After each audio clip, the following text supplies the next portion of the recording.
Hello friends, welcome to my channel. இன்றைக்கி நம்ம சேனலில் ஒரு சூப்பரான ரெசிபி தாங்க பார்க்க போகிறோம். அவிச்ச முட்டையை வச்சு ஒரு சூப்பரான மசாலா பண்ணுறோங்க. ரொம்பவே சிம்பிளான மசாலாங்க இது. முட்டையை அவிச்சிட்டிங்க அப்படின்னா இது வந்து செஞ்சு முடித்த மாதிரி. ஸோ வந்து சைடிஷ்கெல்லாம் பார்த்திங்கன்னா நல்லாயிருக்கும். பிரியாணிக்கு, அதுக்கப்புறம் ரைஸுக்கு இதுக்கெல்லாம் சைடிஷாக சூப்பராக இருக்குங்க. எப்படி பண்ணுறதுன்னு பார்க்கலாம், வாங்க வீடியோக்குள்ளே போகலாம். அடுப்பில் ஒரு கடாய் வச்சுருக்கேங்க. இப்போ இதில் 3 டேபிள் ஸ்பூன் அளவுக்கு எண்ணெய் சேர்த்துக்கிறேன். இந்த மாதிரி எண்ணெய் நல்லா சூடான பின்னாடி இதில் 1/2 ஸ்பூன் அளவுக்கு மஞ்சள் தூள் சேர்த்துக்கலாம். 2 ஸ்பூன் அளவுக்கு மிளகாய் தூள் சேர்த்துக்கலாம்.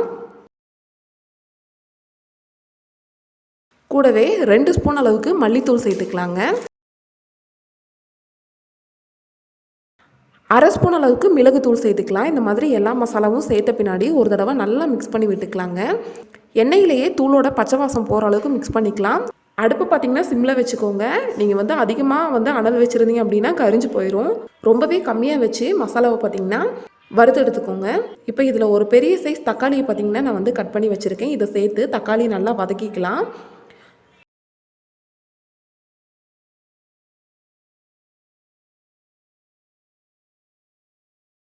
இப்போ இதில் கொஞ்சமாக உப்பு சேர்த்துக்கலாம். உப்பு சேர்த்து வதக்கிக்கலாம்.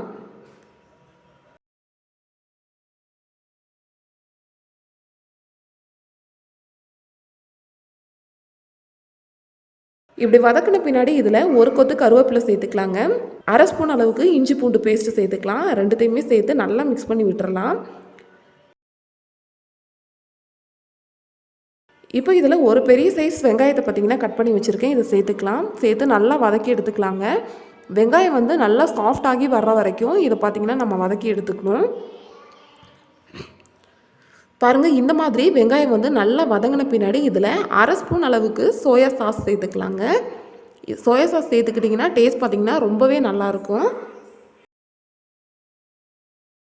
சோயா சாஸ் சேர்த்து இதை வந்து நல்லா மிக்ஸ் பண்ணி விட்டுக்கலாங்க. நல்லா வதக்கி எடுத்துக்கலாம். ஒரு 2 நிமிஷம் வதக்கின பின்னாடி இதில் முட்டை சேர்த்துக்கலாங்க. நான் இன்றைக்கி 3 முட்டை அவிச்சு எடுத்திருக்கேன். அவிச்சு எடுத்த முட்டையை இந்த மாதிரி நடுவில் 2ஆக கட் பண்ணி எடுத்திருக்கேங்க. இப்போ கட் பண்ணி எடுத்த முட்டைகளை இதில் சேர்த்த பின்னாடி இந்த மசாலாவை பார்த்திங்கன்னா முட்டை மேலே நல்லா ஸ்ப்ரெட் பண்ணி விட்டுக்கலாம். இந்த முட்டையும் இந்த மசாலா கூட நல்லா மிக்ஸ் ஆகி வர்ற அளவுக்கு நல்லா கலந்து விட்டுக்கலாங்க. நான் 3 முட்டைனால மசாலா பார்த்திங்கன்னா இந்த அளவுக்கு கம்மியாக செஞ்சுருக்கேன். நீங்கள் எத்தனை முட்டை வந்து சேர்க்குறீங்களோ அதுக்கேற்ற மாதிரி மசாலாவோட அளவுகளை வந்து சேர்த்துக்கோங்க. இப்போ ஒரு 2 நிமிஷம் பார்த்திங்கன்னா இதை மூடி போட்டு மூடி வச்சுருக்கலாம்.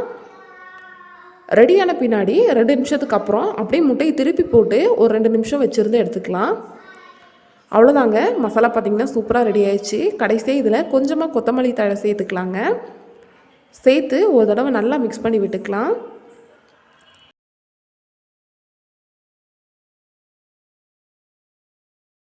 நல்லா மிக்ஸ் பண்ணி விட்டுட்டு அடுப்பை பார்த்திங்கன்னா ஆஃப் பண்ணிக்கலாம்.